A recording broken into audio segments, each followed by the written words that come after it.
총성이 울렸습니다. 광장에 쓰러진 사람은 제 아버지였어요. 10살 저는 군중 속에서 아버지의 마지막 얼굴을 봐야 했죠. 아버지는 반역자라 불렸습니다. 하지만 저는 몰랐어요. 아버지가 무슨 죄를 지었는지. 그날 이후 우리 집에는 밤마다 군인들이 찾아왔습니다. 어머니는 이를 악물고 견뎠어요. 저를 지키기 위해서였죠. 그러던 어느 날 그들의 눈이 저를 향했습니다. 어머니는 그날 밤 제 손을 잡고 집을 나섰어요. 장마당에서 굶주리고 얼어붙은 거리에서 잠들었습니다. 그리고 어머니마저 제 곁을 떠났어요. 어머니가 마지막으로 남긴 말, 아버지는 반역자가 아니었다. 그 진실을 쫓아 두만강을 건넜고 저는 아버지를 죽인 자의 얼굴을 알게 되었습니다. 지금부터 그 이야기를 시작하겠습니다. 평양의 가다를 찾아주셔서 감사합니다. 구독과 좋아요는 자유를 향해 위험을 감수한 탈북민에게 힘이 됩니다. 그럼 이야기 시작합니다. 저는 함경북도 청진에서 태어났어요. 아버지는 인민군 중대장이었고 어머니는 청진 방직 공장에서 일하던 평범한 여성이었죠. 우리 집은 청진 시내에서 조금 벗어난 곳에 있었는데 작지만 깨끗한 단층 주택이었습니다. 마당에는 어머니가 심어둔 배추와 무가 자라고 있었고 여름이면 해바라기가 담장 너머로 고개를 내밀곤 했어요. 아버지가 군복을 입고 대문을 열고 들어오는 모습을 보면 저는 언제나 마당을 가로질러 달려갔죠. 아버지는 저를 번쩍 들어올려 어깨 위에 태워주곤 했습니다. 그 높은 곳에서 내려다보는 세상은 언제나 넓고 따뜻했어요. 아버지는 마을에서 존경받는 사람이었습니다. 이웃들은 아버지를 볼 때마다 허리를 숙여 인사했고 아이들도 아버지 앞에서는 장난을 멈추고 바르게 섰어요. 군 간부라는 직책이 주는 권위도 있었지만 아버지는 진심으로 사람들을 챙기는 분이었죠. 겨울이면 배급이 부족한 이웃집에 옥수수 자루를 몰래 갖다 놓기도 했고 마을 아이들이 아프면 군 의무실에서 약을 구해다 주기도 했습니다. 어머니는 그런 아버지를 보며 가끔 걱정스러운 눈빛을 보내곤 했어요. 남한테 너무 많이 베풀면 나중에 탈이 난다고 작은 목소리로 말하던 어머니의 얼굴이 지금도 선명하게 떠오릅니다. 저는 아버지의 외동딸이었어요. 아버지는 아들을 바라지 않았냐는 이웃들의 물음에 언제나 같은 대답을 했죠. 우리 지혜가 아들 10명 부럽지 않다고 큰 소리로 웃으며 제 머리를 쓰다듬어 주던 그 손이 아직도 기억나요. 학교에서 돌아오면 아버지가 먼저 공부를 봐주었습니다. 산수 문제를 풀다가 막히면 아버지는 절대 답을 알려주지 않았어요. 대신 문제를 다른 방식으로 설명해 주면서 제가 스스로 답을 찾을 때까지 기다려 주었죠. 답을 맞히면 아버지는 저보다 더 크게 기뻐했습니다. 아버지에게는 전우가 한 명 있었어요. 박철호 아저씨라고 아버지와 같은 부대에서 복무하던 분이었죠. 박 아저씨는 우리 집에 자주 놀러 왔습니다. 올 때마다 주머니에서 사탕을 꺼내 제 손에 쥐어주곤 했어요. 아버지와 박 아저씨는 마당에 앉아 술을 마시며 밤늦도록 이야기를 나누었죠. 두 사람이 나란히 앉아 웃는 모습을 보면 저는 마음이 편안해졌습니다. 아버지가 이 세상에서 가장 믿는 사람이 박 아저씨라는 걸 어린 저도 알 수 있었어요. 아버지는 가끔 심각한 표정으로 박 아저씨와 무언가를 이야기했는데 그때마다 어머니는 저를 안방으로 데려가며 어른들 이야기에는 끼지 말라고 했죠. 저는 그것이 무엇인지 전혀 알지 못했습니다. 그저 아버지가 있고 어머니가 있고 우리 가족이 함께하는 이 일상이 영원히 계속될 거라고 믿었어요. 청진의 가을은 유난히 아름다웠습니다. 마을 뒷산의 나무들이 붉고 노랗게 물들면 아버지는 일요일마다 저를 데리고 산책을 나갔어요. 아버지의 큰 손을 잡고 낙엽을 밟으며 걸을 때면 세상에 이보다 더 행복한 사람은 없을 거라고 생각했죠. 아버지는 산꼭대기에 올라 멀리 바다가 보이는 곳에 서면 언제나 같은 말을 했습니다. 지혜야, 이 세상에는 내가 아직 모르는 것들이 많단다. 하지만 아버지가 있으니 걱정하지 말거라.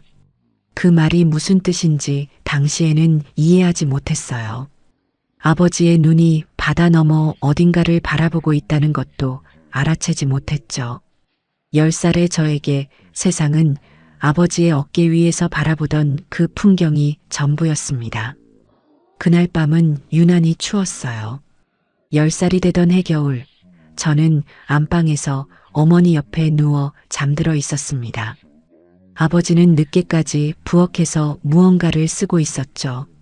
요즘 아버지는 밤마다 노트에 빼곡하게 글을 적었는데 제가 뭐 쓰냐고 물으면 언제나 웃으며 아버지의 일기라고만 했어요. 그런데 그날 밤 아버지의 표정은 평소와 달랐습니다. 저녁을 먹을 때도 말이 없었고 어머니와 눈을 마주칠 때마다 무거운 침묵이 흘렀죠. 어머니도 그것을 느꼈는지 밥상을 물리고 난 뒤 부엌에서 한참을 서 있었어요. 자정이 넘어서였습니다. 차 엔진 소리가 골목에서 멈추더니 거친 발소리가 대문 앞에서 울려 퍼졌어요. 쾅쾅 두드리는 소리에 잠에서 깨어났을 때 저는 이불 속에서 몸을 움츠렸죠. 어머니가 벌떡 일어나 저를 끌어안았습니다. 숨소리조차 내지 말라는 듯 입술에 손가락을 갖다 댔어요. 하지만 대문은 이미 박차고 열린 뒤였죠. 검은 군복을 입은 남자들이 마당으로 쏟아져 들어왔습니다. 보이부라는 세 글자를 그때 처음 제대로 인식하게 되었어요. 아버지가 부엌에서 나왔을 때 이미 4명의 보이부원이 마당을 둘러싸고 있었습니다. 아버지는 놀랍도록 차분했어요. 마치 이 순간이 올 것을 알고 있었던 사람처럼 천천히 두 손을 들어 올렸죠. 보이부원 중 한 명이 아버지의 팔을 비틀어 뒤로 꺾었습니다. 아버지는 신음 하나 내지 않았어요. 대신 고개를 돌려 안방 쪽을 바라보았죠. 저는 문틈으로 그 장면을 보고 있었습니다. 아버지의 눈이 저와 마주쳤어요. 그 눈빛을 저는 평생 잊을 수가 없었습니다. 미안함과 사랑과 두려움이 한꺼번에 담긴 눈, 말하고 싶은 것이 산더미처럼 쌓여 있지만 한마디도 꺼낼 수 없는 사람의 눈이었죠. 어머니가 맨발로 마당에 뛰쳐나갔습니다. 무릎을 꿇고 보이부원의 바짓가랑이를 잡으며 살려달라고 매달렸어요.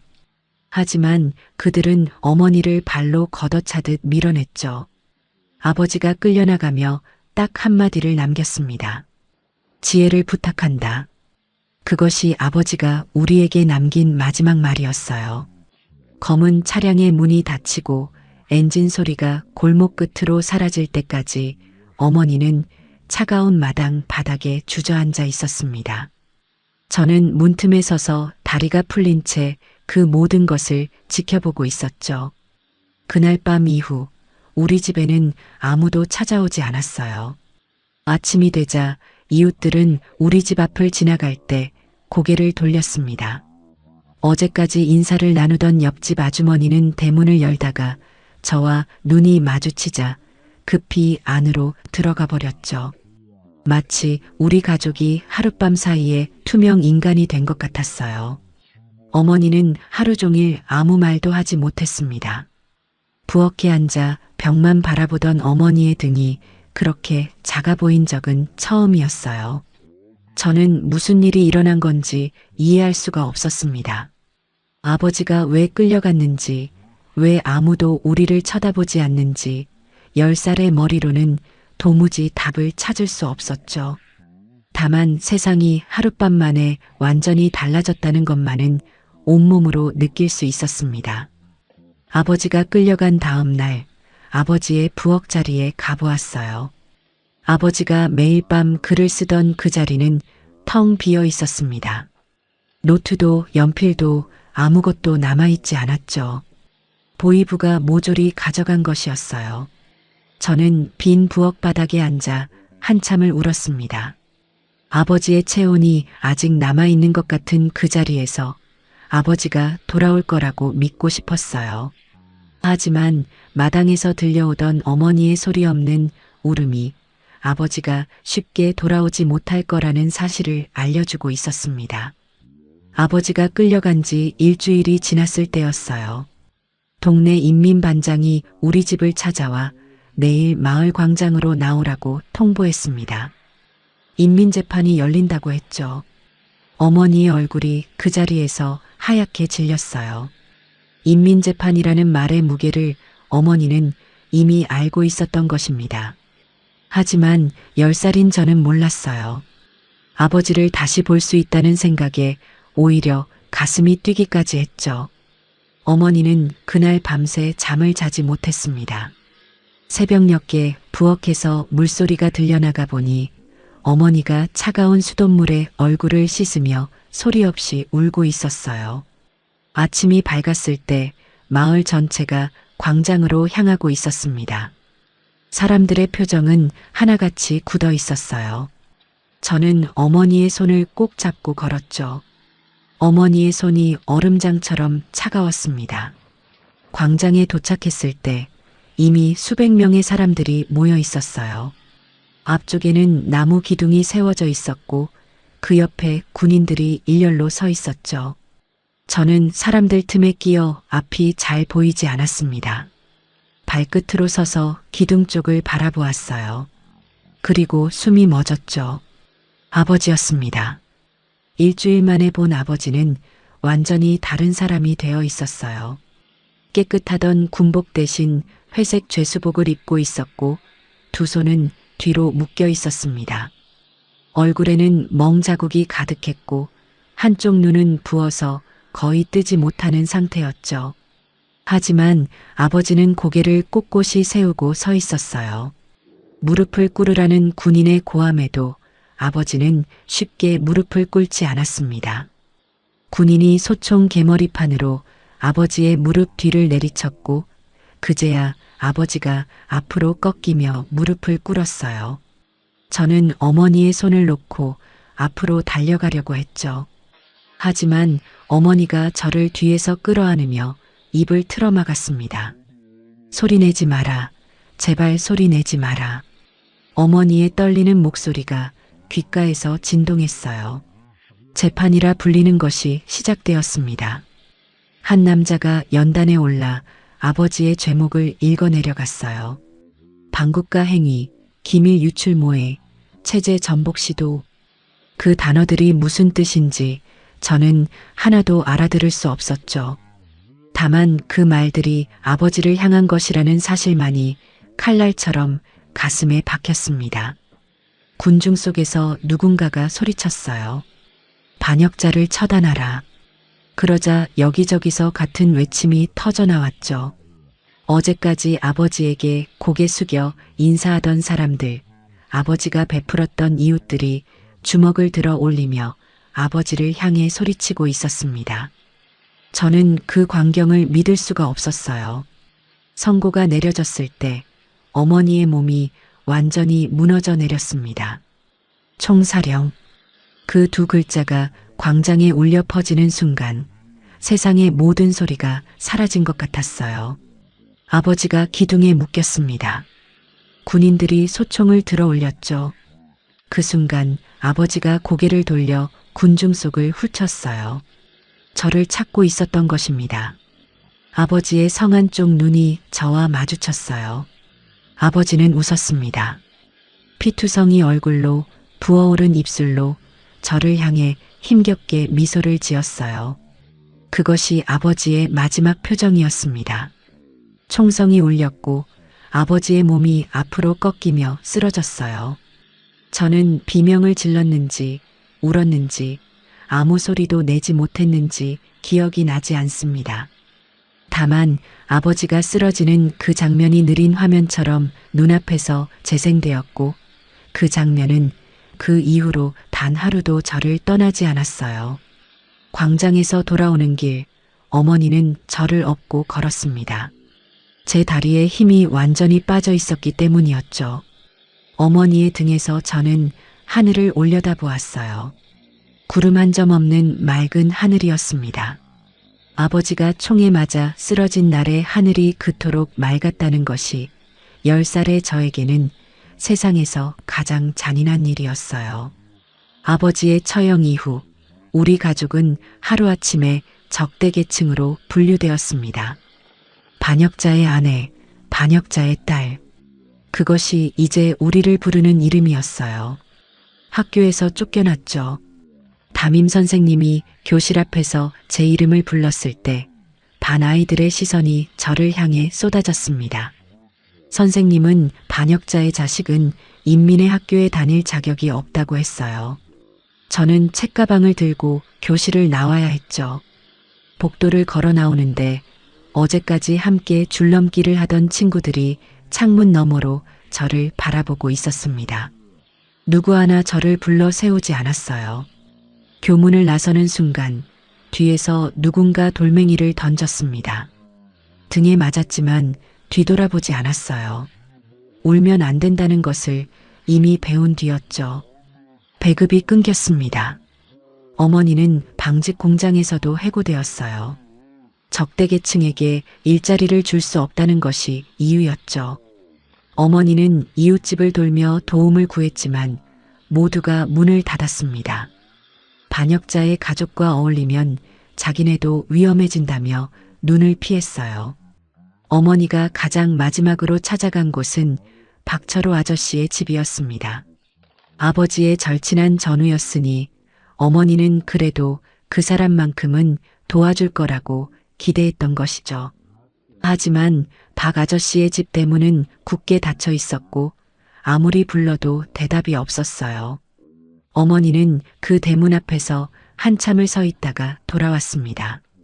집에 돌아온 어머니의 눈에서 무언가가 꺼져 있었어요. 희망이라는 것이 완전히 사라진 사람의 눈이었죠. 그런데 진짜 지옥은 그때부터 시작되었습니다. 아버지가 처형된 지 한 달쯤 되었을 때 밤마다 군인들이 우리 집을 찾아오기 시작했어요. 처음에는 점검이라는 명목이었죠. 반역자 가족의 동향을 살펴야 한다면서 집안을 뒤지고 어머니에게 이것저것 물었습니다. 하지만 곧 그것이 점검이 아니라는 걸 알게 되었어요. 군인들은 어머니를 안방으로 데려갔고 저는 부엌에서 쫓겨나 마당에 혼자 서 있어야 했습니다. 안방에서 들려오는 소리들이 무엇을 의미하는지 10살의 저는 정확히 알지 못했어요.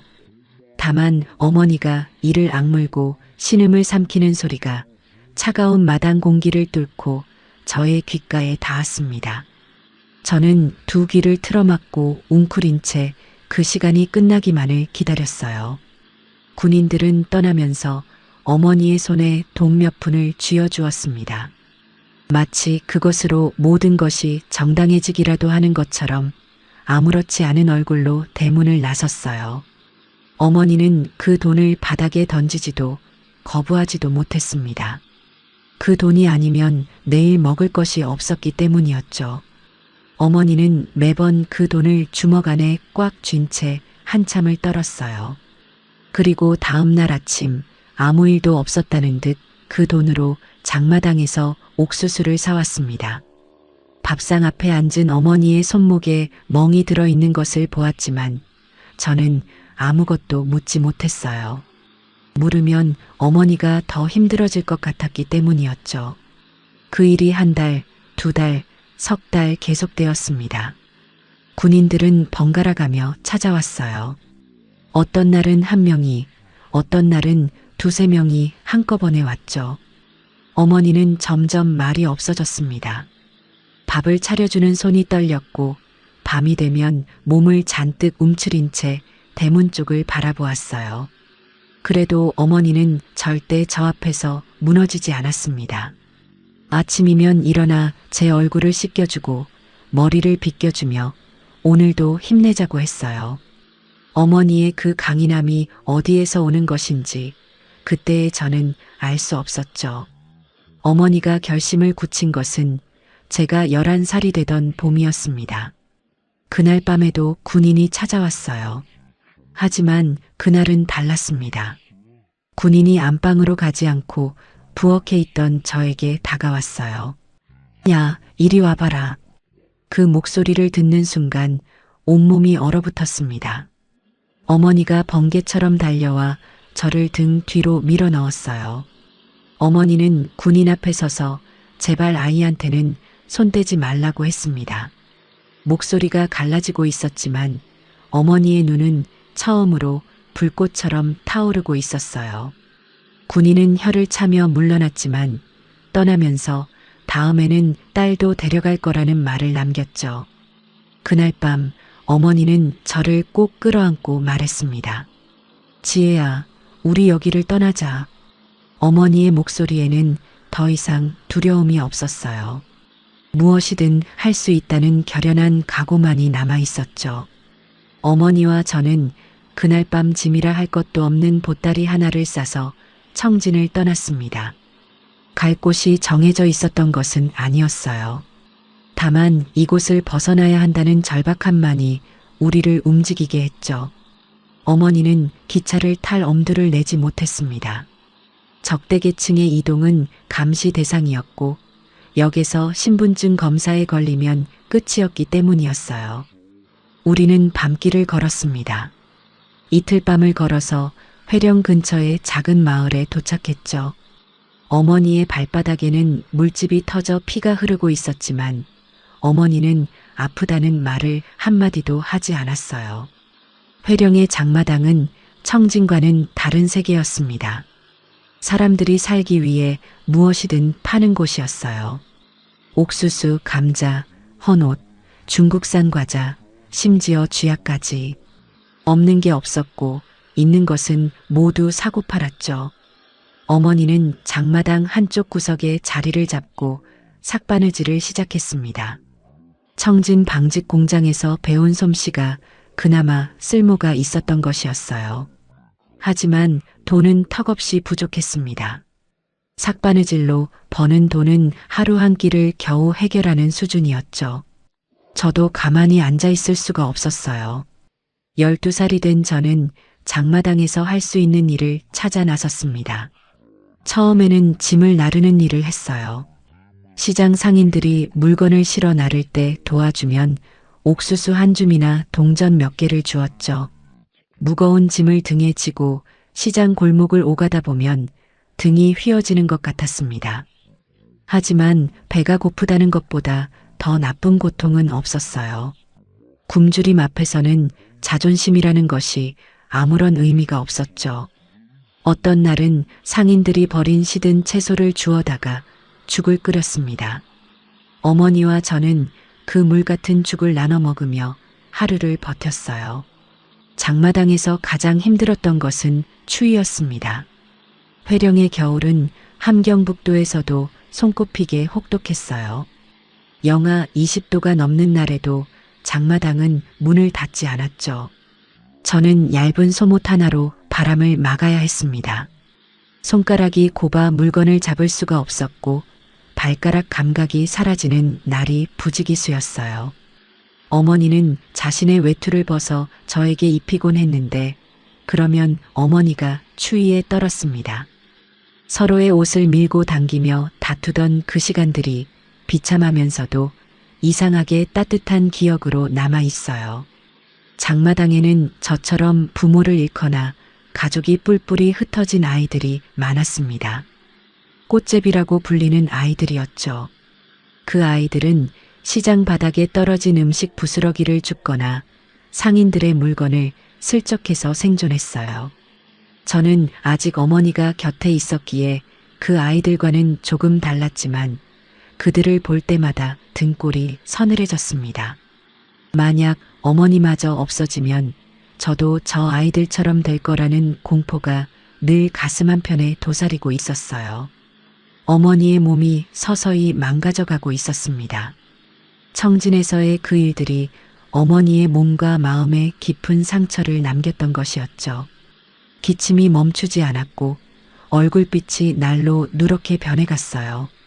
그래도 어머니는 매일 아침 일어나 장마당으로 향했습니다. 바느질하는 손이 떨려서 바늘을 놓치는 일이 잦아졌지만 어머니는 결코 쉬려하지 않았어요. 지혜가 밥을 먹어야 하니까.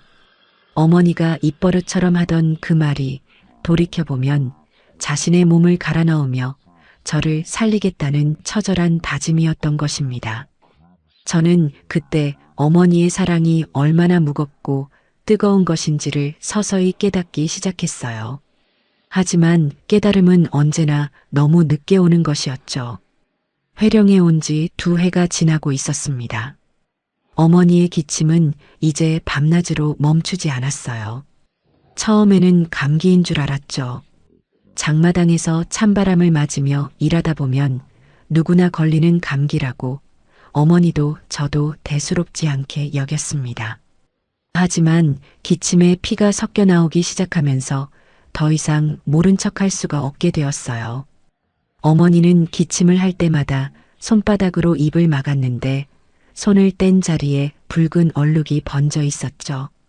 어머니는 그것을 저에게 들키지 않으려고 재빨리 손을 옷에 닦았지만 저는 이미 보고 말았습니다. 병원에 가야 한다고 매달렸지만 어머니는 고개를 저었어요. 적대계층에게 제대로 된 치료를 해줄 병원은 없었고 설령 있다 해도 돈이 없었죠. 장마당에서 약을 구해보려 했지만 중국에서 들어온 항생제는 우리가 한 달을 벌어도 살 수 없는 가격이었습니다.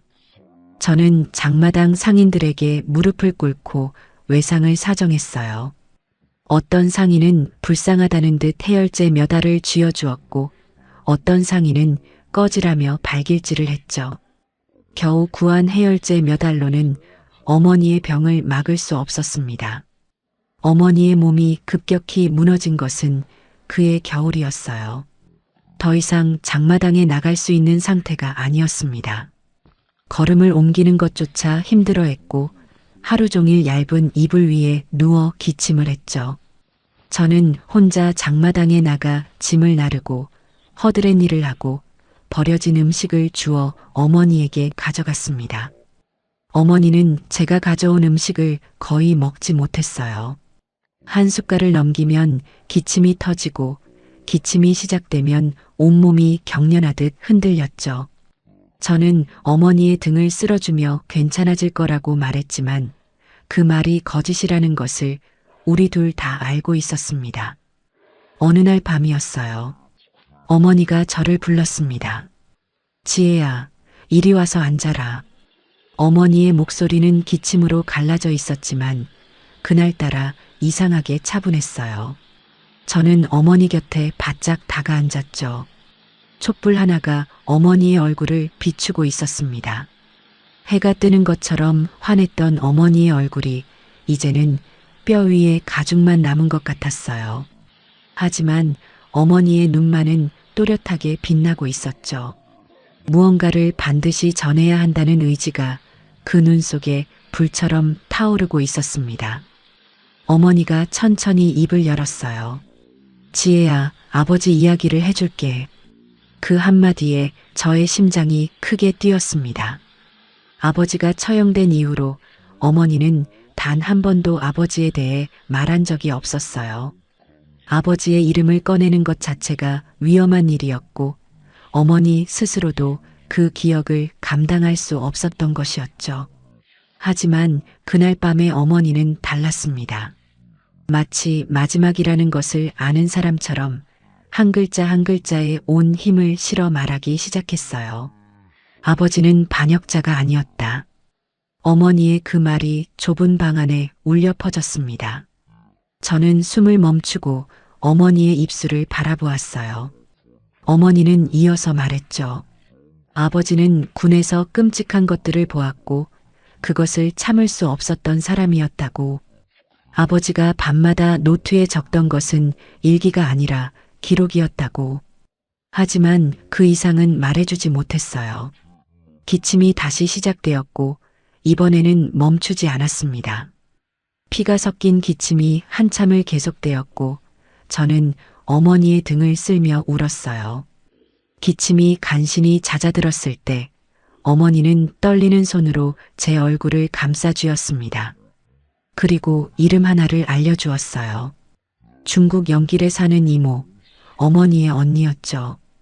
어머니는 그 이름과 사는 곳을 3번이나 반복해서 말해주었습니다. 기억하거라, 반드시 기억하거라. 어머니의 손에서 마지막 힘이 느껴졌어요. 저는 그 이름을 가슴속에 새기듯 되뇌었죠. 어머니는 제 이마에 입술을 갖다 대며 미안하다고 했습니다.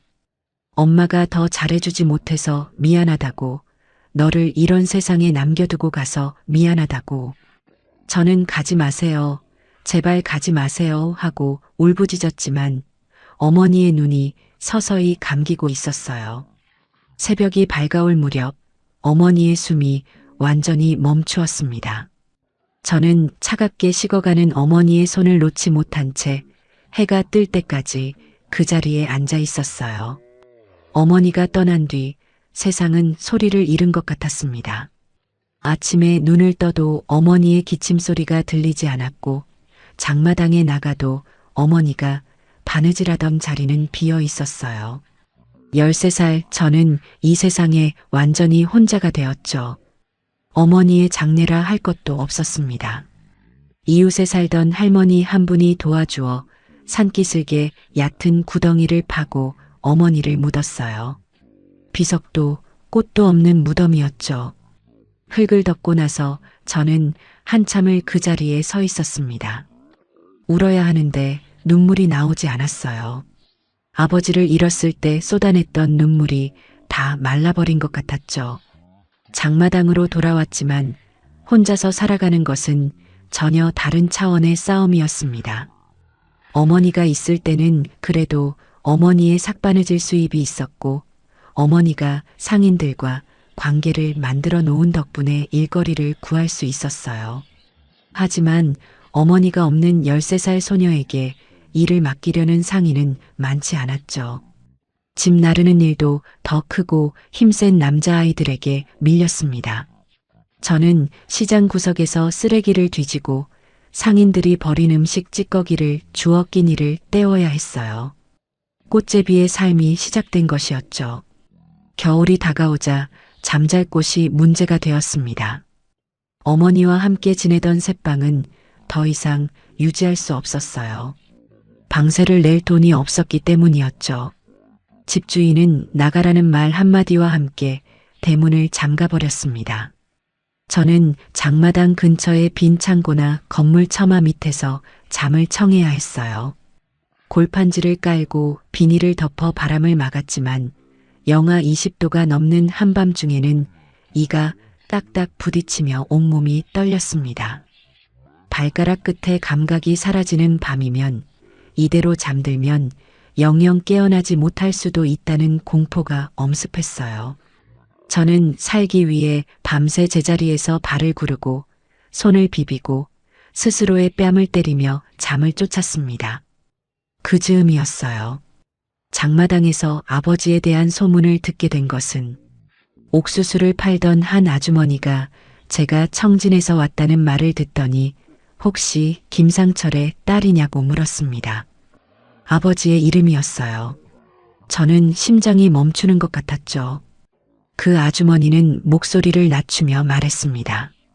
아버지를 밀고 한 사람이 이제 청진에서 큰 소리치며 살고 있다는 소문이 장마당에 돌고 있다고. 아버지의 자리를 꿰차고 올라앉아 지금은 보위부 간부가 되었다고.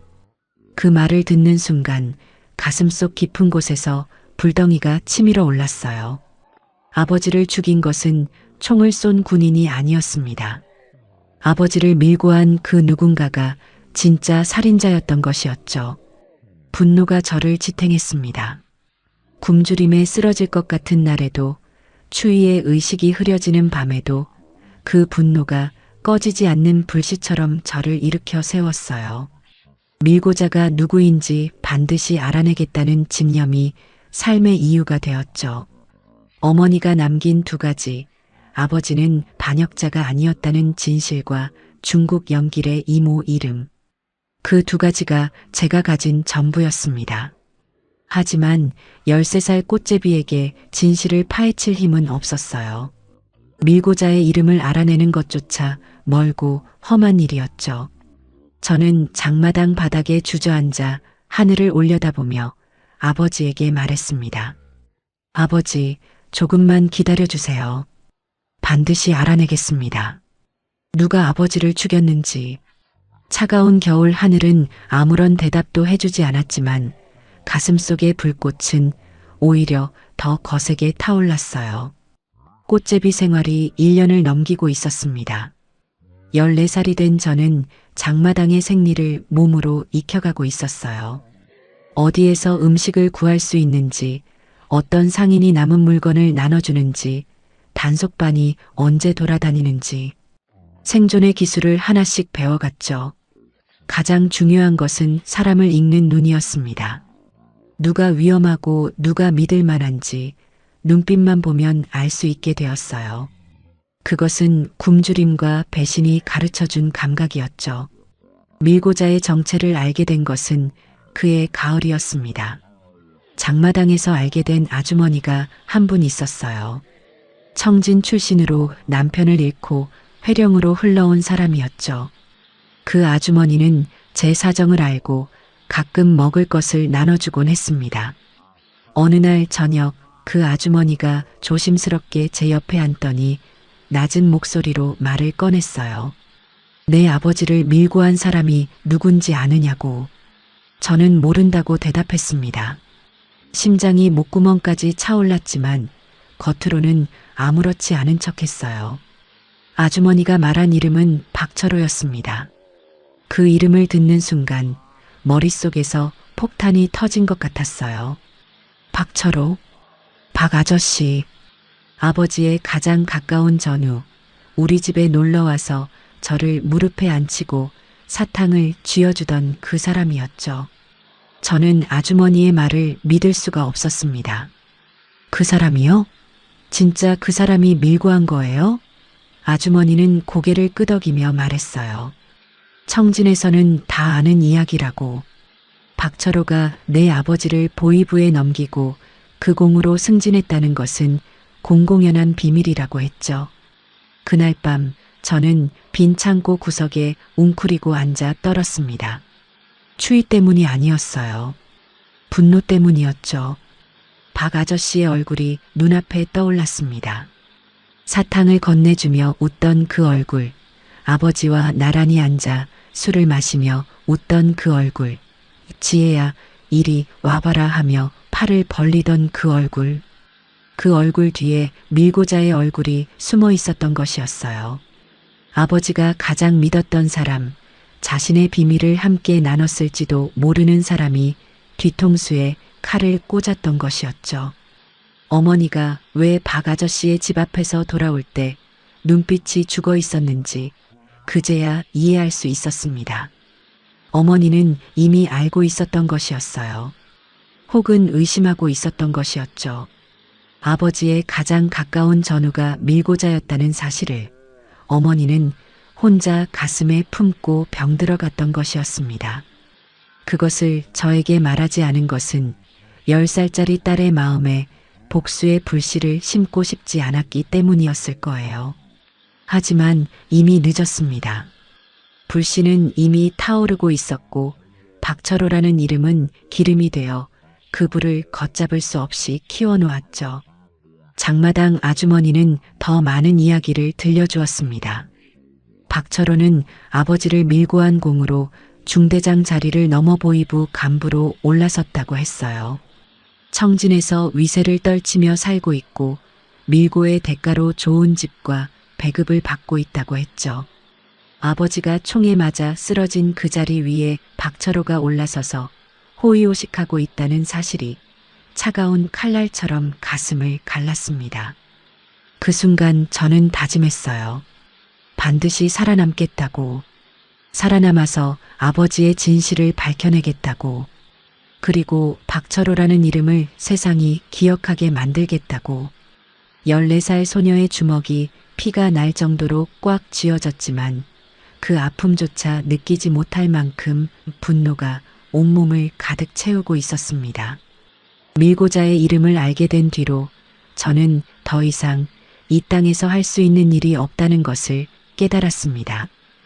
복수를 하고 싶었지만 14살 꽃제비가 보위부 간부에게 어떻게 복수할 수 있겠어요. 접근하는 것조차 불가능했죠.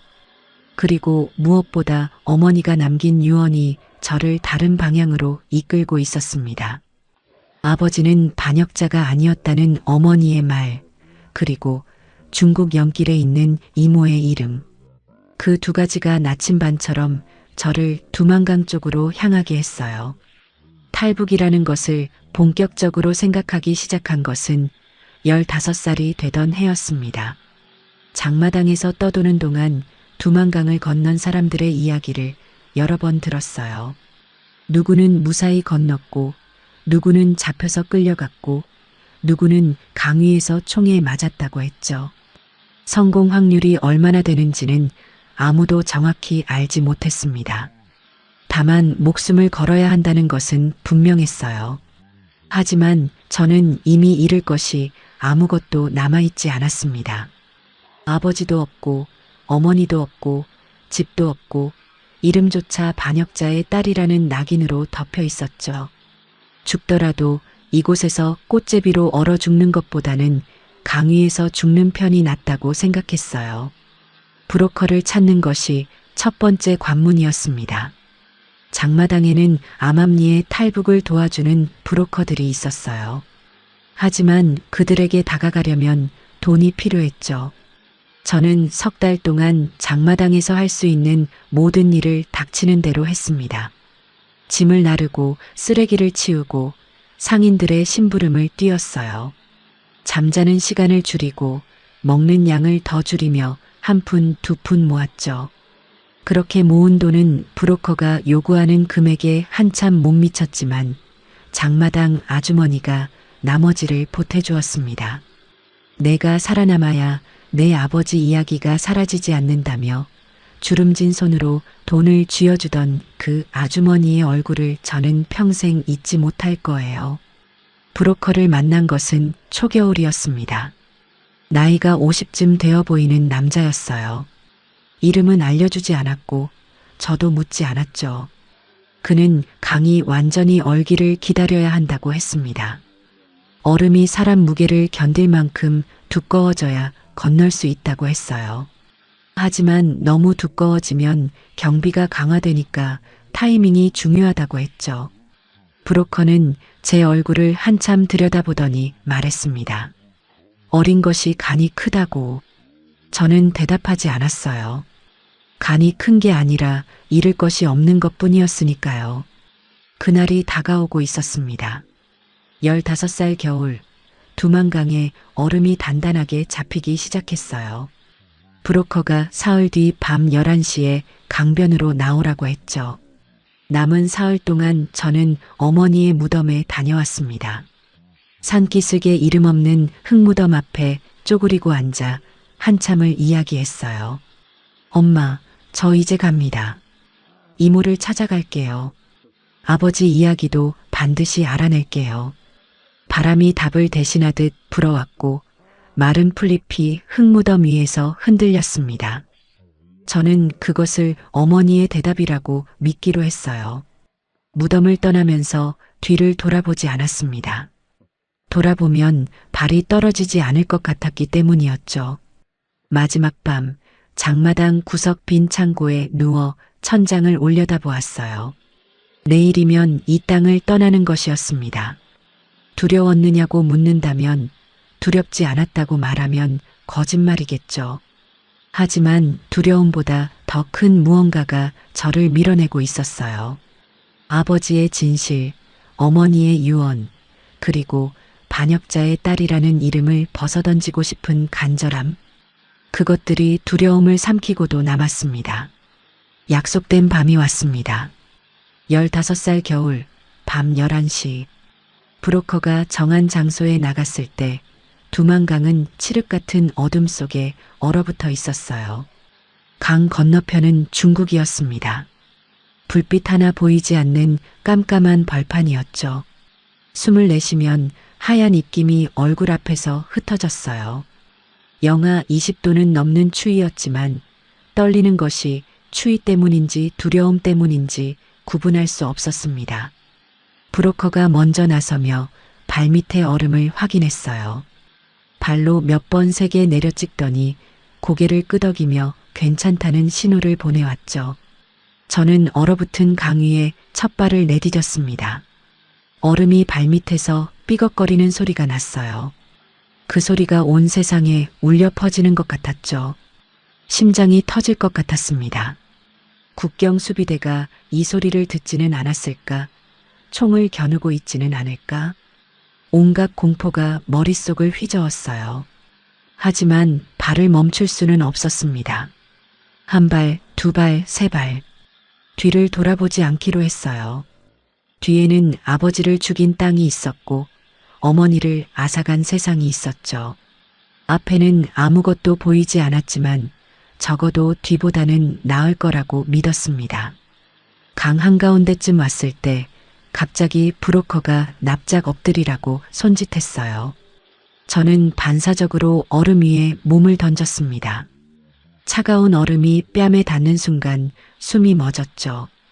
강 북쪽에서 손전등 불빛이 천천히 움직이고 있었어요. 국경 수비대의 순찰이었습니다. 불빛이 강 위를 훑고 지나갔어요. 저는 눈을 꽉 감고 숨을 참았습니다. 심장 소리가 얼음을 타고 퍼져나가는 것 같았죠. 1분이 1시간처럼 느껴졌어요. 불빛이 서서히 멀어져 갔고 브로커가 다시 일어나라는 신호를 보냈을 때 온몸에 힘이 풀려 일어서는 것조차 힘들었습니다. 나머지 거리를 거의 기다시피 건넜어요. 무릎이 얼음에 쓸려 아팠지만 느낄 겨를이 없었죠. 중국 쪽 강둑이 코앞에 보이기 시작했을 때 브로커가 손을 내밀어 저를 끌어올렸습니다. 발이 단단한 흙을 밟는 순간 다리에서 힘이 완전히 빠져 그 자리에 주저앉고 말았어요. 중국 땅이었습니다. 두만강을 건넌 것이었죠. 저는 차가운 흙바닥에 손을 짚고 소리 없이 울었어요. 기쁨이 아니었습니다. 살아있다는 것에 대한 안도와 두고 온 모든 것에 대한 슬픔이 한꺼번에 쏟아져 나온 것이었죠. 하지만 위험은 끝나지 않았습니다. 브로커는 빨리 움직여야 한다며 저를 일으켜 세웠어요. 강변에서 멀어져야 안전하다고 했죠. 1시간쯤 걸었을 때 작은 마을이 나타났고 브로커는 저를 한 집에 데려갔습니다. 조선족이 사는 집이었어요. 안으로 들어서자 따뜻한 온돌 바닥에 열기가 올라왔고 저는 그 자리에 쓰러지듯 주저앉았죠. 집주인 아주머니가 뜨거운 물 한 잔을 건네주었습니다. 그 물을 한 모금 마시는 순간 얼어붙었던 몸이 서서히 풀리면서 눈물이 다시 쏟아졌어요. 그런데 다음 날 아침 상황이 예상과 전혀 다르게 돌아가기 시작했습니다. 브로커가 저를 데리고 다른 곳으로 이동했어요. 차를 타고 2시간쯤 달렸을 때 낯선 건물 앞에 멈추었죠. 안에는 중국 남자 몇 명이 기다리고 있었습니다. 그들이 저를 위아래로 훑어보는 눈빛이 소름 끼쳤어요. 브로커와 그 남자들이 중국어로 무언가를 주고받았죠. 저는 중국어를 몰랐지만 그 분위기가 무엇을 의미하는지 본능적으로 알아챘습니다. 인신매매였어요. 브로커가 저를 팔아넘기려 하고 있었던 것이었죠. 공포가 온몸을 집어삼켰지만 동시에 청진의 그 밤들이 떠올랐습니다. 군인들이 어머니를 짓밟던 그 밤, 저를 향해 손을 뻗던 그 순간, 다시는 당하지 않겠다고 이를 악물었어요. 남자들이 돈을 세며 잠시 한눈을 파는 틈을 놓치지 않았습니다. 탁자 위에 놓인 유리병을 움켜쥐고 가장 가까이 있던 남자의 머리를 내리쳤어요. 병이 깨지며 남자가 비명을 질렀고 그 혼란의 틈에 문을 박차고 밖으로 뛰쳐나왔죠. 뒤에서 고함 소리가 들렸지만 뒤돌아보지 않았습니다. 낯선 중국 시골길을 정신없이 달렸어요. 어디로 가는지도 몰랐습니다. 다만 뒤에 있는 것들로부터 최대한 멀리 가야 한다는 본능만이 저를 움직이게 했죠. 얼마나 달렸는지 모르겠어요. 숨이 턱까지 차오르고 다리가 더 이상 움직이지 않을 때 작은 시골 마을이 눈에 들어왔습니다. 조선족 마을이었어요. 간판에 한글이 쓰여 있는 것을 보는 순간 무너지듯 주저앉았죠. 마을 어귀에서 한 할머니가 저를 발견했습니다. 할머니는 피투성이의 맨발인 저를 보고 아무것도 묻지 않았어요. 그저 집으로 데려가 따뜻한 밥을 차려주었죠. 그 밥 한 그릇을 먹으며 저는 엉엉 울었습니다. 할머니가 등을 쓸어주며 울고 싶으면 실컷 울라고 했어요. 낯선 땅에서 만난 낯선 사람의 따뜻함이 그 순간만큼은 세상에서 가장 큰 위로였습니다. 할머니에게 사정을 이야기하고 연길에 있는 이모를 찾아가야 한다고 말했어요. 할머니는 고개를 끄덕이며 아는 사람을 통해 연길까지 데려다 줄 수 있다고 했죠. 그날 밤 할머니 집 온돌방에 누워 천장을 바라보며 생각했습니다. 두만강을 건넜지만 아직 아무것도 끝나지 않았어요. 오히려 모든 것이 이제 시작이었죠. 조선족 할머니의 도움으로 연길까지 가는 길은 순탄하지 않았습니다. 할머니가 소개해준 사람은 연길로 물건을 실어 나르는 트럭 운전사였어요. 트럭 짐칸에 숨어서 가야 했죠. 채소 상자들 사이에 몸을 구겨넣고 비닐을 뒤집어 쓴 채 숨을 죽였습니다. 중간에 검문소를 2번 지났어요. 트럭이 멈출 때마다 심장이 입 밖으로 튀어나올 것 같았죠.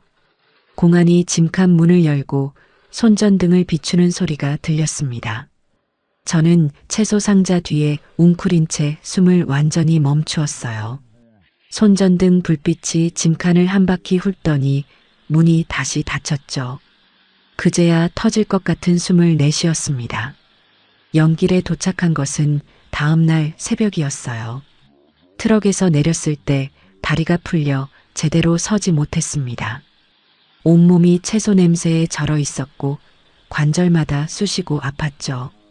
하지만 연길의 거리에는 한글 간판이 즐비했어요. 사람들이 조선말을 쓰고 있었습니다. 북한과는 다른 억양이었지만 알아들을 수 있는 말이 들린다는 것만으로도 가슴이 뜨거워졌어요. 이곳에서라면 이모를 찾을 수 있을 거라는 희망이 처음으로 피어올랐죠. 이모를 찾는 데는 사흘이 걸렸습니다. 어머니가 알려준 이름과 대략적인 위치를 가지고 동네를 돌아다녔어요. 사람들에게 이모의 이름을 말하며 혹시 아는 사람이 없느냐고 물었죠. 대부분은 고개를 저었지만 시장에서 만난 한 아주머니가 그 이름을 알고 있었습니다. 시장에서 2골목만 더 들어가면 있는 집이라고 알려주었어요. 가슴이 터질 것 같은 기대와 두려움을 안고 그 집 앞에 섰을 때 대문 너머로 빨래를 널고 있는 여자의 뒷모습이 보였습니다. 저는 떨리는 목소리로 불렀어요. 이모. 그 여자가 돌아보았습니다. 어머니와 닮은 얼굴이었어요. 눈매가, 코가, 입술의 모양이 어머니를 빼닮아 있었죠. 이모는 저를 한참 들여다보더니 입을 손으로 막았습니다. 너 혹시 지혜니? 그 한마디에 저는 이모의 품에 안겨 무너져 내렸어요. 이모는 어머니와 오래전에 헤어진 사이였습니다. 어머니가 북한에서 시집을 가고 나서 연락이 끊겼다고 했어요. 그 뒤로 수소문을 해보았지만 북한과 중국 사이의 벽은 너무 높았죠. 이모는 저를 끌어안고 한참을 울었습니다. 어머니가 세상을 떠났다는 말에 이모의 울음이 더 깊어졌어요. 내 동생이 그렇게 갔구나. 이모의 통곡이 좁은 방 안을 가득 채웠죠. 저는 이모의 등을 쓸어주며 함께 울었습니다. 울면서도 이상하게 따뜻했어요. 오랫동안 혼자였던 제가 드디어 가족을 만난 것이었으니까요. 이모의 집에서 지내기 시작했지만 안전한 것은 아니었습니다. 탈북자를 숨겨주다 발각되면 이모 역시 처벌을 받을 수 있었어요. 중국 공안의 탈북자 단속이 그 무렵 특히 거세졌죠. 이모는 저를 집안에서만 지내게 했습니다. 낮에는 절대 밖에 나가지 말고 누가 문을 두드려도 열지 말라고 신신당부했어요. 저는 좁은 방 안에서 하루 종일 숨죽이며 지냈죠. 창밖으로 보이는 하늘이 전부였습니다. 자유로운 땅에 왔지만 여전히 감옥 같은 생활이었어요. 다만 북한에서의 감옥과 다른 점은 이모가 따뜻한 밥을 차려주고 이불을 덮어준다는 것이었죠. 어느 날 밤 이모가 조심스럽게 이야기를 꺼냈습니다. 이대로 중국에서 숨어 지내는 것은 한계가 있다고 했어요. 언제 공안에 잡힐지 모르고 잡히면 강제 북송되어 목숨이 위험하다고 했죠. 한국으로 가야 한다고, 한국에 가면 안전하게 살 수 있다고 했습니다. 이모는 탈북자들을 한국으로 보내주는 단체가 있다는 이야기를 어디선가 들었다고 했어요. 하지만 구체적인 방법은 알지 못했죠. 저는 한국이라는 나라를 잘 몰랐습니다. 북한에서 배운 것은 한국이 미제의 식민지라는 것뿐이었어요. 하지만 그런 것은 중요하지 않았습니다. 안전하게 살 수 있는 곳이라면 어디든 갈 준비가 되어 있었어요. 그런데 한국행을 준비하던 중 예상치 못한 것을 알게 되었습니다. 이모가 오래전에 어머니에게서 받은 편지를 보여준 것이었어요. 어머니가 북한에서 몰래 보낸 편지로 아버지에 대한 이야기가 적혀 있었죠. 편지에는 아버지가 군에서 끔찍한 현장을 목격했다는 내용이 있었습니다. 수용소에서 벌어지는 일들을 기록하고 있다는 것, 그리고 그 기록을 반드시 세상에 알려야 한다고 아버지가 말했다는 것이었어요. 어머니가 임종 직전에 했던 말의 조각들이 이 편지와 맞물리며 하나의 그림이 되어가고 있었습니다. 아버지는 반역자가 아니라 진실을 알리려 했던 사람이었다는 것. 그 윤곽이 점점 선명해지고 있었죠. 하지만 아직 완전한 진실에는 도달하지 못한 상태였어요. 아버지의 기록이 어디에 있는지, 그리고 그 기록에 무엇이 담겨 있었는지를 알아내려면 더 많은 단서가 필요했습니다. 저는 반드시 그 진실의 끝까지 가겠다고 다짐했어요. 아버지가 목숨을 걸고 지키려 했던 것이 무엇이었는지, 그것을 밝히는 것이 딸인 저의 의무라고 믿었죠. 이모의 편지만으로는 아버지의 기록이 어디에 있는지 알 수 없었습니다. 하지만 단서가 하나 더 있었어요. 이모가 말하기를 몇 년 전 중국으로 넘어온 탈북자 중에 아버지와 같은 부대에서 복무했던 사람이 있었다고 했죠. 그 사람은 연기를 거쳐 한국으로 갔는데 떠나기 전 이모에게 혹시 김상철의 가족을 만나면 전해달라는 말을 남겼다고 했습니다. 김상철 동지는 영웅이었다. 그 사람은 그 한마디를 남기고 떠났다고 했어요. 저는 그 말을 듣는 순간 온몸에 전율이 일었습니다. 아버지를 기억하는 사람이 있었던 것이었죠. 이모는 그 사람의 이름과 한국에서의 대략적인 연락처를 기억하고 있었어요. 한국에 가면 그 사람을 찾아보라고 했죠. 저는 그 이름을 가슴속에 깊이 새겼습니다. 아버지의 진실에 한 발짝 더 다가갈 수 있는 열쇠였어요. 한국행이 단순히 생존을 위한 것이 아니라 아버지의 명예를 되찾기 위한 여정이기도 하다는 것을 그때 확실히 깨달았죠.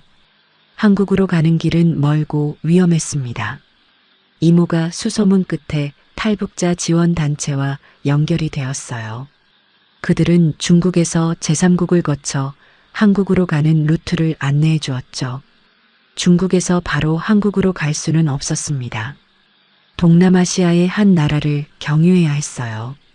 그 과정에서 다시 브로커의 도움이 필요했고 이모가 평생 모은 돈의 상당 부분을 그 비용으로 내어놓았죠. 이모에게 이렇게까지 해도 되느냐고 물었을 때 이모는 단호하게 말했습니다. 내 엄마가 내 동생이다. 동생의 딸을 지키는 건 당연한 거다. 이모의 눈에서 어머니의 눈빛이 보였어요. 자신을 희생해서라도 소중한 사람을 지키려는 그 뜨겁고도 슬픈 눈빛이었죠. 떠나기 전날 밤 이모가 낡은 봉투 하나를 꺼내 제 손에 쥐어주었습니다. 봉투 안에는 어머니가 보낸 편지 원본과 함께 이모가 따로 적어둔 메모가 있었어요. 메모에는 아버지의 부대 정보, 아버지와 함께 복무했던 사람들의 이름, 그리고 이모가 수년간 조각조각 모은 정보들이 빼곡하게 적혀 있었죠.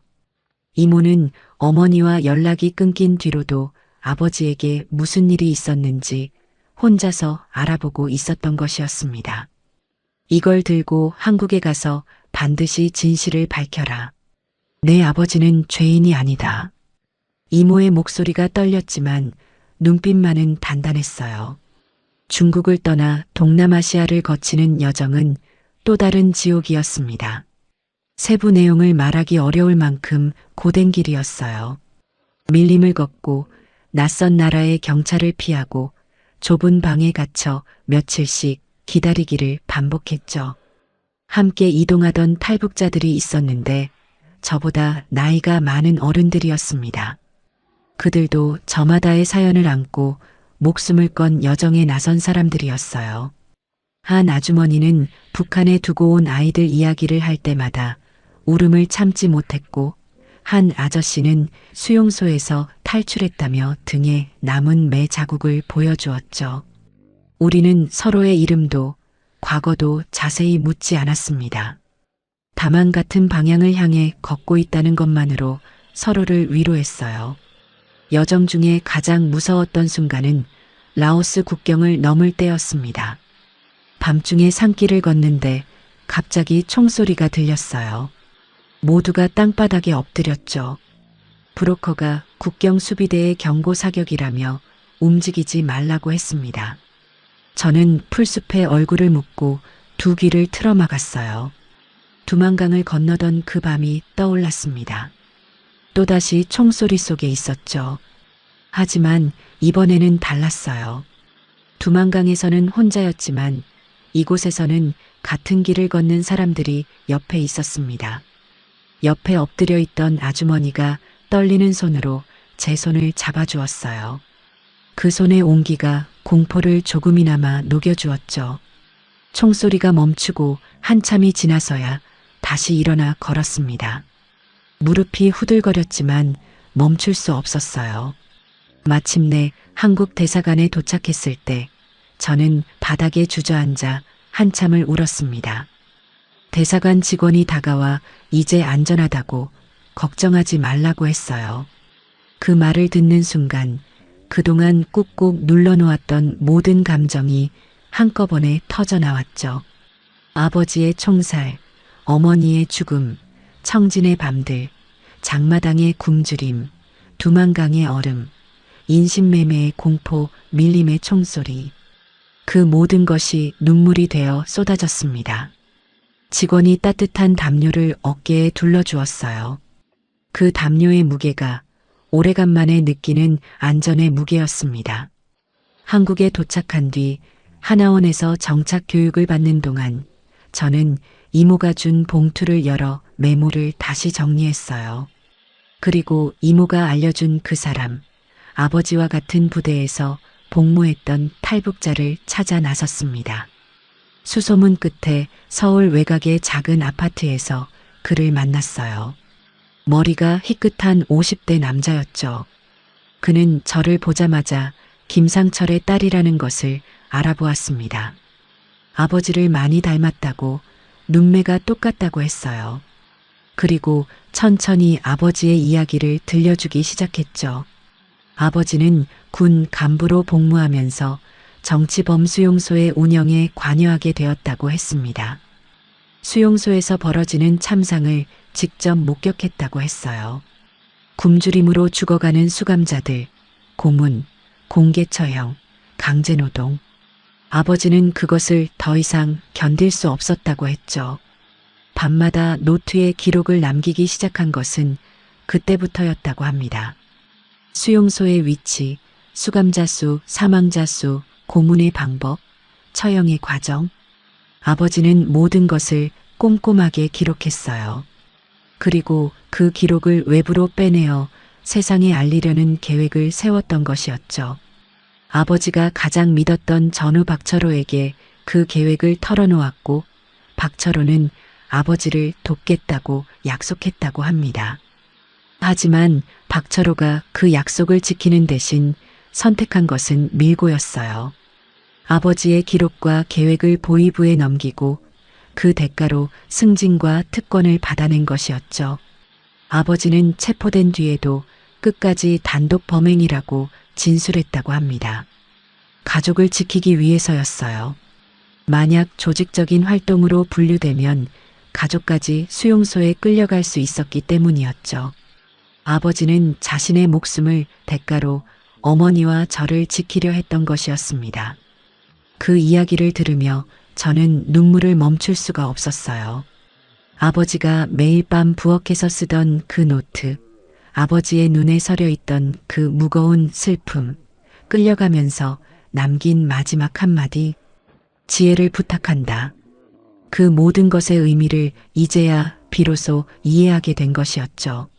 하나원에서의 3개월은 새로운 세상에 적응하는 시간이었습니다.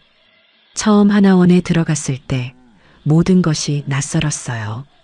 깨끗한 침대, 하얀 벽, 따뜻한 물이 나오는 수도꼭지, 먹고 싶을 때 먹을 수 있는 밥. 북한에서, 장마당에서, 중국에서의 삶과는 전혀 다른 세계였죠. 처음 샤워실에서 따뜻한 물을 틀었을 때 그 물줄기를 한참이나 멍하니 바라보았습니다. 물이 이렇게 쉽게 나오는 것이 믿기지 않았어요. 장마당에서 얼어붙은 손으로 눈을 녹여 마시던 시절이 불과 몇 달 전이었는데 세상이 이렇게 달라질 수 있다는 것이 실감나지 않았죠. 하나원에서는 한국 사회에 적응하기 위한 교육을 받았습니다. 한국의 법과 제도, 경제체계, 일상생활에 필요한 기술들을 배웠어요. 컴퓨터를 처음 만져보았고 핸드폰이라는 것이 존재한다는 것도 그때 알았죠. 가장 어려웠던 것은 말이었습니다. 같은 한국어인데 남한 사람들의 말에는 모르는 단어가 너무 많았어요. 영어가 섞인 표현들, 줄임말들, 처음 듣는 개념들. 수업을 들으면서 머리가 터질 것 같은 날이 한두 번이 아니었죠. 하지만 가장 힘든 것은 그런 현실적인 어려움이 아니었습니다. 밤이 문제였어요. 낮에는 수업을 듣고 사람들과 이야기하고 새로운 것들을 배우며 정신없이 시간이 지나갔지만 밤이 되면 모든 것이 돌아왔습니다.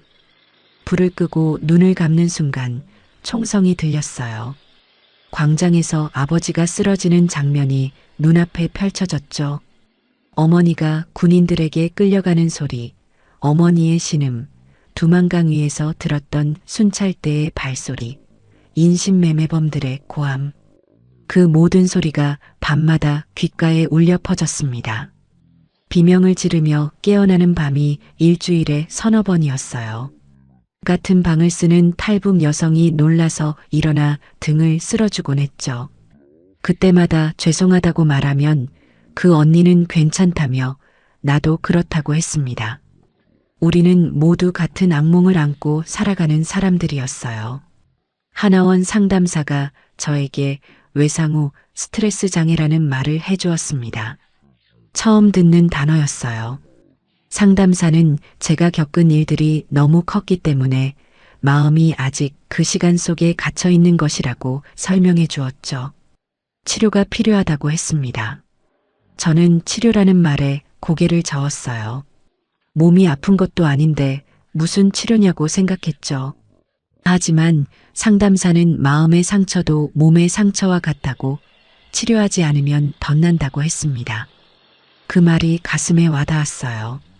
저의 마음은 이미 오래전부터 덧나고 있었으니까요. 하나원을 나와 작은 임대 아파트에 정착했습니다. 난생 처음 혼자 사는 집이었어요. 방 하나, 부엌 하나, 화장실 하나.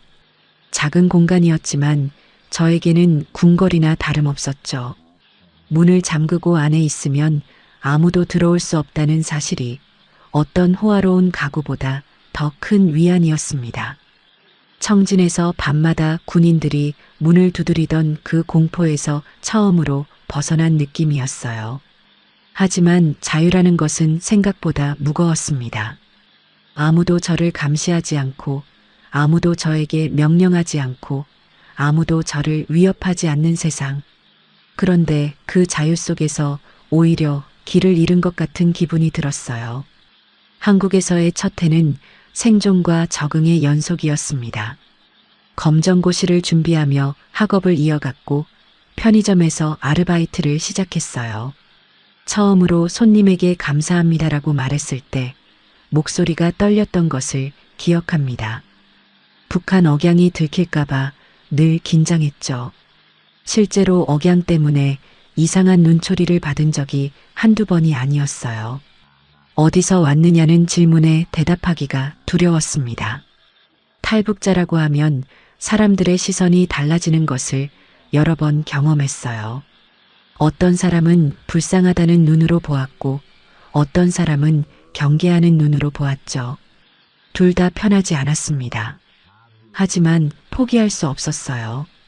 아버지의 진실이 아직 세상에 알려지지 않았으니까요. 아버지와 같은 부대에서 복무했던 그 탈북자에게서 들은 이야기가 머릿속을 떠나지 않았습니다. 아버지가 목숨을 걸고 기록한 것들, 수용소의 참상을 세상에 알리려 했던 아버지의 뜻, 그것을 이어받는 것이 제가 할 일이라는 확신이 점점 더 굳어졌어요. 밤마다 악몽에 시달리면서도 낮에는 이를 악물고 공부했습니다. 검정고시에 합격하고 대학에 진학하겠다는 목표를 세웠어요. 공부를 해야 세상에 아버지의 이야기를 제대로 전할 수 있다고 생각했죠. 편의점 야간 근무를 마치고 새벽에 책상 앞에 앉으면 부엌에서 밤마다 노트에 글을 쓰던 아버지의 모습이 떠올랐습니다. 아버지와 저는 같은 일을 하고 있었어요. 어둠 속에서 진실을 향해 펜을 드는 일. 아버지는 그 일 때문에 목숨을 잃었지만 저는 자유로운 땅에서 그것을 계속할 수 있었습니다. 그 사실이 때로는 감사하고 때로는 아프고 때로는 견딜 수 없이 무거웠어요. 한국에 정착한 지 10년이 넘는 세월이 흘렀습니다. 저는 대학을 졸업하고 탈북민 지원 단체에서 일하고 있었어요. 상담사 자격증을 따서 새로 넘어오는 탈북민들의 정착을 돕는 일을 하고 있었죠. 제가 걸어온 길을 아는 사람들은 저를 대단하다고 했지만 스스로는 그렇게 생각하지 않았습니다. 다만 저와 같은 길을 걸어온 사람들의 마음을 조금이라도 알기에 그 옆에 앉아 있어 줄 수 있는 것뿐이었어요. 하나원에서 나와 막막한 표정으로 서 있는 사람들을 볼 때마다 10년 전의 제 모습이 겹쳐 보였죠. 악몽은 여전했습니다. 줄어들기는 했지만 완전히 사라지지는 않았어요. 특히 피곤하거나 스트레스를 받는 날이면 어김없이 총성이 꿈속에서 울렸죠. 상담 치료를 꾸준히 받으면서 조금씩 나아지고는 있었지만 10살 때 눈앞에서 본 그 장면은 영원히 지워지지 않을 것이라는 걸 알고 있었습니다. 다만 그 기억과 함께 살아가는 법을 배워가고 있었어요. 아버지의 기록을 세상에 알리는 작업도 조금씩 진행하고 있었죠. 탈북민 증언 아카이브에 아버지의 이야기를 기록으로 남기고 인권단체와 연결하여 아버지가 목격했던 수용소의 참상을 알리는 활동을 시작했습니다. 그러던 어느 가을날이었어요. 단체 사무실로 전화 한 통이 걸려왔습니다. 새로 입국한 탈북민 한 분이 상담을 요청했다는 연락이었어요. 이름과 간단한 인적사항이 적힌 메모를 건네받았을 때 저는 그 자리에서 굳어버렸습니다. 박철호, 그 이름이 메모지 위에 적혀 있었어요. 눈을 몇 번이나 비비고 다시 보았지만 글자는 변하지 않았죠. 박철호. 아버지의 전후, 아버지를 밀고 한 사람, 밀고의 대가로 보위부 간부가 되었던 그 사람이 한국에 온 것이었습니다. 온몸이 떨렸습니다. 손에 들린 메모지가 바스락거릴 정도로 손이 떨렸어요. 동료가 괜찮으냐고 물었지만 대답할 수 없었죠. 머릿속이 폭풍처럼 휘몰아쳤습니다. 분노가 치밀었어요. 20년이 넘는 세월 동안 가슴속에 묻어두었던 그 이름이 눈앞에 나타난 것이었죠. 아버지를 죽인 자, 어머니의 삶을 파괴한 자, 저의 어린 시절을 지옥으로 만든 자. 그 사람이 지금 같은 하늘 아래, 같은 도시에 있다는 사실이 믿기지 않았습니다. 며칠을 고민했어요. 만나야 하는가, 만나지 말아야 하는가, 만나면 무슨 말을 해야 하는가. 주먹을 쥐었다 폈다를 반복하며 밤잠을 이루지 못했습니다. 상담사 선생님은 제 판단에 맡기겠다고 했어요. 다만 어떤 선택을 하든 저 자신을 지키는 것이 가장 중요하다고 했죠. 결국 만나기로 했습니다. 도망치고 싶지 않았어요. 10살 때 광장에서 아버지의 죽음을 지켜볼 수밖에 없었던 그 소녀는 이제 30이 넘은 어른이었습니다. 더 이상 무력하지 않았어요. 진실을 마주할 준비가 되어 있었죠. 약속된 날 단체 사무실의 상담실에서 그를 기다렸습니다. 문이 열리고 한 남자가 들어왔을 때 저는 숨을 멈추었어요. 박철호. 20년 만에 보는 그 얼굴은 완전히 달라져 있었습니다. 저를 무릎에 앉히고 사탕을 주던 그 건장한 남자는 어디에도 없었어요. 앞에 서 있는 사람은 등이 굽고 머리가 하얗게 센, 눈빛이 꺼져버린 노인이었죠. 60대 초반이라고 했지만 70은 넘어 보였습니다. 그가 저를 알아보기까지는 몇 초가 걸렸어요. 혹시 지혜니? 그 목소리를 듣는 순간 20년 전의 기억이 파도처럼 밀려왔습니다. 저는 아무 말도 하지 않았어요. 그를 바라보기만 했습니다. 제 눈에 무엇이 담겨 있었는지는 모르겠지만 박철호는 제 시선을 받아내지 못했어요. 고개를 떨구더니 어깨가 흔들리기 시작했죠. 그리고 느닷없이 바닥에 무릎을 꿇었습니다. 이마를 바닥에 대고 통곡하기 시작했어요. 미안하다, 미안하다, 미안하다. 그 말을 수십 번 반복했습니다. 저는 그 모습을 내려다보며 아무 감정도 느끼지 못했어요. 분노가 올 줄 알았는데 이상하게 텅 빈 느낌만 가슴에 가득했죠. 한참을 울던 박철호가 바닥에 엎드린 채 이야기를 시작했습니다. 보위부가 자신에게 먼저 접근했다고 했어요. 아버지의 동향을 감시하라는 지시를 받았다고 했죠. 처음에는 거부했지만 보위부는 협박했다고 합니다. 협조하지 않으면 자신의 가족을 수용소에 보내겠다고. 박철호에게도 아내와 어린 아들이 있었다고 했어요. 자기 가족을 지키기 위해 아버지를 넘겼다고, 그것이 자신이 저지른 죄라고 했죠. 그 뒤로 승진을 했지만 단 하루도 편한 날이 없었다고 했습니다. 매일 밤 아버지의 얼굴이 꿈에 나타났다고, 총성이 귓가에서 울렸다고 했어요. 결국 북한에서도 버틸 수 없어 자신도 탈북을 결심했다고 했죠. 저는 그의 이야기를 끝까지 들었습니다. 한마디도 끊지 않고 한마디도 보태지 않고 그저 들었어요. 그의 이야기가 끝났을 때 상담실에는 긴 침묵이 흘렀습니다. 저는 천천히 입을 열었어요. 아저씨, 아버지는 아저씨를 가장 믿었어요. 그 한마디에 박철호의 통곡이 다시 터져 나왔습니다. 저는 더 이상 말하지 않았어요. 용서한다는 말도 용서하지 않는다는 말도 하지 않았죠. 그것은 그 자리에서 결정할 수 있는 것이 아니었습니다. 다만 한 가지는 분명히 말했어요. 아버지의 기록이 어디 있는지 아시죠? 박철호가 고개를 들었습니다. 그의 눈에서 무언가가 바뀌었어요. 보위부에 압수된 기록에 사본이 존재한다고, 자신이 몰래 한부를 보관하고 있었다고 했죠. 그것을 속죄의 의미로 지키고 있었다고, 언젠가 지혜에게 전해주려 했다고 했습니다. 저는 그 말을 듣는 순간 심장이 멈추는 것 같았어요. 아버지의 기록이 살아있었던 것이었죠. 박철호가 건네준 것은 낡은 가죽 가방이었습니다. 지퍼가 반쯤 망가져 있었고 곳곳에 얼룩이 져 있었어요. 그 가방을 받아든 순간 손이 심하게 떨렸습니다. 이것이 아버지가 남긴 것이라는 사실이 실감나지 않았어요. 집으로 돌아와 방 한가운데 가방을 내려놓고 한참을 바라보았죠. 열기가 두려웠습니다. 20년 넘게 찾아 헤맸던 아버지의 진실이 이 안에 있었어요. 하지만 그것을 마주하는 순간 다시는 되돌릴 수 없는 곳으로 가게 될 것 같았죠.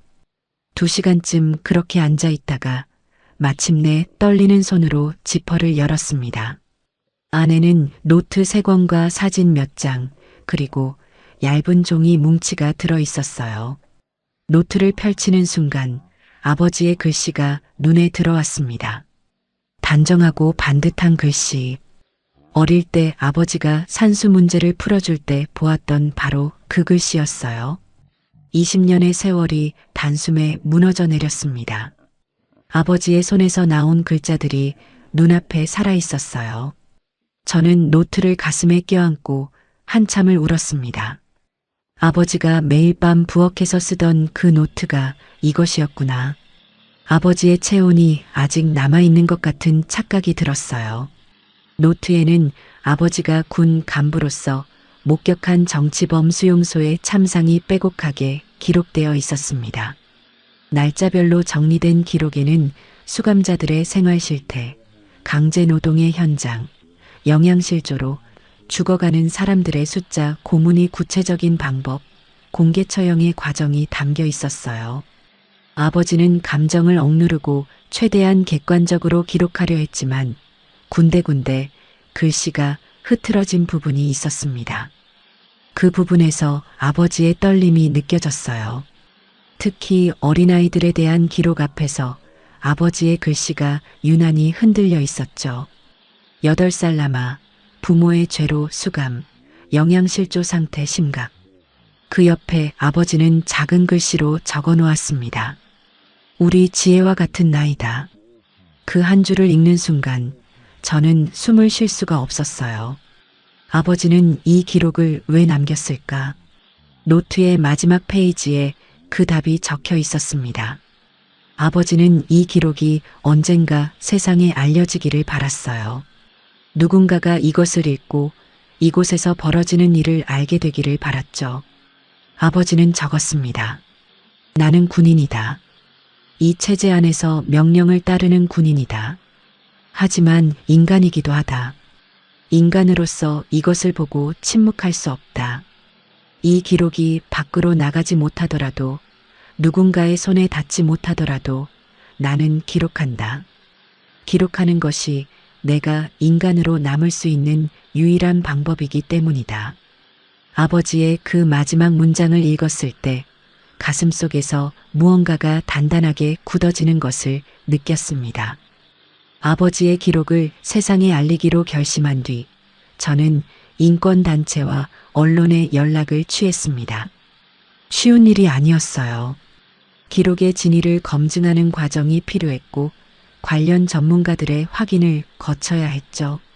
아버지와 같은 부대에서 복무했던 그 탈북자가 기록의 진실성을 증언해 주었습니다. 박철호 역시 자신이 밀고했던 사실과 기록의 존재를 확인해 주었어요. 그 과정에서 박철호의 얼굴에는 고통과 안도가 동시에 떠올라 있었습니다. 자신이 20년간 짊어져 온 죄의 무게를, 진실을 밝히는 것으로 조금이나마 덜어내고 싶었던 것이었겠죠. 기록이 공개되었을 때 파장은 컸습니다. 국제인권단체들이 아버지의 기록을 인용하며 북한 정치범 수용소의 실태를 고발했어요. 아버지의 이름 석자가 반역자가 아닌 진실을 기록한 사람으로 세상에 알려지기 시작했죠. 언론 인터뷰 요청이 쏟아졌습니다. 카메라 앞에 앉을 때마다 긴장되었지만 입을 열 때마다 아버지의 목소리가 저를 통해 나오는 것 같았어요. 제가 하는 말이 아니라 아버지가 하지 못한 말을 제가 대신 하고 있는 것이었죠. 용서에 대해 많은 사람들이 물었습니다. 박철호를 용서했느냐고. 저는 그 질문에 쉽게 답할 수 없었어요. 용서라는 것이 무엇인지 오랜 시간 생각했습니다. 박철호도 체제의 피해자였다는 것을 머리로는 이해했어요. 자신의 가족을 지키기 위해 선택한 것이었다는 것도 알았죠.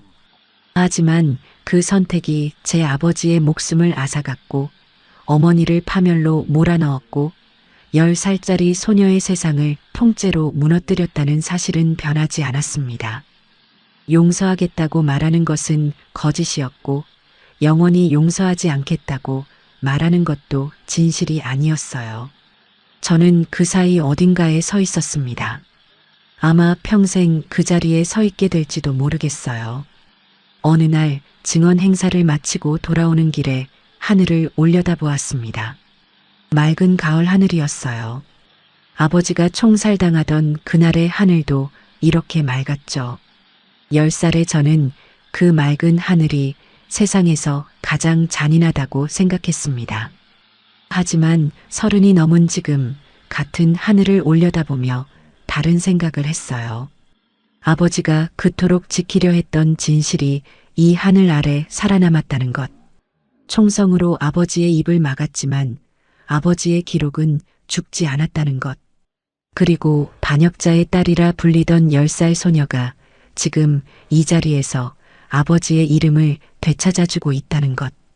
그것만으로도 제가 살아남은 이유는 충분했습니다. 아버지, 저는 아버지의 딸입니다. 아버지가 밤마다 부엌에서 펜을 들었듯이 저도 이 자리에서 펜을 들겠습니다. 아버지가 남긴 기록을 세상 끝까지 전하겠습니다. 아버지가 인간으로 남기 위해 선택한 그 길을 딸인 제가 이어가겠습니다. 총성이 울리던 그날의 광장을 저는 잊지 않겠습니다. 하지만 더 이상 그 광장에 갇혀 있지도 않겠습니다. 아버지가 꿈꾸었던 세상, 진실이 총에 의해 침묵당하지 않는 세상을 향해 저는 오늘도 한 발짝 걸어가고 있어요.